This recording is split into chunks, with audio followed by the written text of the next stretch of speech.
उत्तर प्रदेश सिर्फ एक राज्य नहीं है, यह एक इतिहास है, यह एक संघर्ष है और सच कहें तो उत्तर प्रदेश भारत की आत्मा का सबसे कठिन इम्तिहान रहा है। यह वही धरती है जिसने राम को जन्म दिया, कृष्ण की लीला देखी, बुद्ध की करुणा सुनी और फिर भी दशकों तक डर, दंगे और दलालों के मध्य छोड़ दिया गया। यह वही प्रदेश है जहां कानून किताबों में बंद था, सड़कों पर अपराधियों का संविधान चलता था, सरकारें आती जाती रहीं लेकिन आम आदमी की जिंदगी नहीं बदली। उत्तर प्रदेश को देश ने माना लेकिन भरोसा नहीं किया। उत्तर प्रदेश को गिना गया लेकिन सुना नहीं गया। फिर एक दिन राजनीति की भाषा बदली, सत्ता की परिभाषा बदली और उत्तर प्रदेश ने पहली बार किसी ऐसे मुख्यमंत्री को देखा जो लोकप्रियता से नहीं प्राधिकार से बोलता था। नाम था योगी आदित्यनाथ। नमस्कार, मैं हूं विनीत वाजपेयी और आप देख रहे हैं राष्ट्र धर्म संवाद। देखिए, आज जब योगी के नेतृत्व में उत्तर प्रदेश खड़ा है तो यह सिर्फ सरकार की उपलब्धि नहीं है, यह उस मानसिकता की हार है जो कहती थी कि यूपी कभी नहीं बदलने वाला। आज यूपी में काफी कुछ बदल चुका है और यह बदलाव स्लोगन में नहीं सिस्टम में दिखता है। आज अपराधी पहचान छुपाता फिरता है, नागरिक सिर उठाकर चल रहा है। दंगे नहीं होते क्योंकि आग लगाने वालों को पता है कि आग उन्हीं तक लौट कर जाने वाली है। बहन बेटियों के घर से निकलने के समय डर नहीं है, डर का माहौल नहीं है। माँ बाप सरकार को कोसते नहीं है, उन्हें पता है कि योगी सत्ता में बैठा है। देखिए, यह राजनीति माफिया के छाया में नहीं है, कानून की निगरानी में है। और बुलडोजर सिर्फ एक मशीन नहीं है, यह वह चेतावनी है यह कि ये राज्य अब कमजोर नहीं है। जो लोग कहते थे कि उत्तर प्रदेश सिर्फ बोझ है, आज वही देख रहे हैं कि उत्तर प्रदेश भारत की ग्रोथ का इंजन बन चुका है। एक्सप्रेसवे सिर्फ दूरी नहीं घटा रहे हैं, वह प्रदेश और देश के मध्य भविष्य की संरचना कर रहे हैं। किसान के खाते में पैसा पहुंचता है, बीच में कोई दलाल नहीं, कोई कमीशन नहीं, कोई चेहरा नहीं।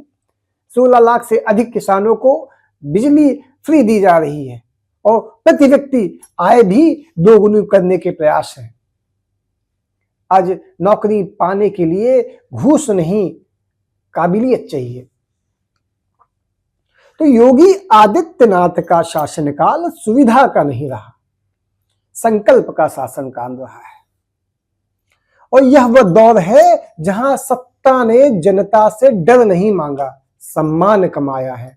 और यह संवाद किसी व्यक्ति के पक्ष में नहीं है, यह उस बदलाव के पक्ष में है जो वर्षों से असंभव माना जा रहा था। देखिए, मुख्यमंत्री बनने से पहले योगी आदित्यनाथ सत्ता का नाम नहीं थे, वे साधना और संघर्ष की पहचान थे।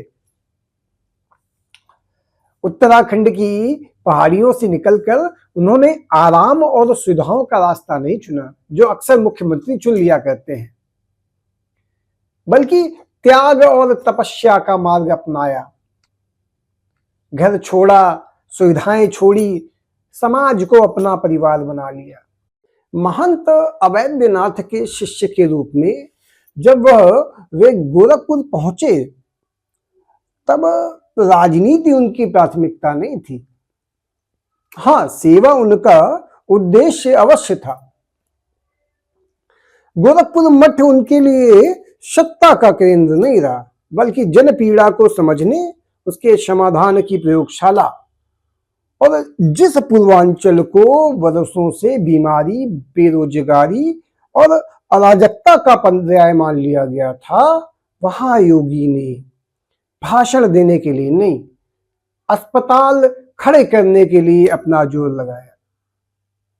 और जहां शासन की दृष्टि नहीं पहुंचती थी, वहां वे अनाथ बच्चों के लिए आश्रय तथा गरीबों के लिए उपचार की व्यवस्था करने में लगे थे। और उनका संघर्ष केवल सामाजिक नहीं था, उनका संघर्ष व्यवस्था से सीधा टकराव का भी था। अपराध और राजनीति के गठजोड़ से उनका डायरेक्ट सामना हुआ, विरोध हुआ, धमकियां भी मिली, लेकिन उन्होंने ना सुरक्षा मांगी और ना समझौता किया। उनका स्वभाव समझौते का था भी नहीं, और उन्होंने हमेशा टकराव के रास्ते से सुधार को प्राथमिकता दी। और 1998 में जब वे पहली बार सांसद बने, तो उन्होंने अपनी सत्ता को अपने लिए नहीं, जनता के लिए साधन माना। और संसद में उनकी आवाज सत्ता की प्रशंसा नहीं, आम आदमी की बेचैनी थी। और वो उन चुनिंदा नेताओं में थे जो सरकार से सवाल भी करते थे और जरूरत पड़ने पर सड़क पर उतरने से भी नहीं हिचकते थे। उनके लिए राजनीति कुर्सी की प्रतियोगिता नहीं थी, बल्कि कर्तव्य का बोझ थी। और जहां डर का माहौल था, उन्होंने वहां खड़े होने की आदत डाली। जहां चुप रहना आसान था, वहां उन्होंने बोलने का जोखिम भी उठाया। उनकी पहचान प्रचार से नहीं बनी, बल्कि मैदान में किए गए संघर्ष से बनी।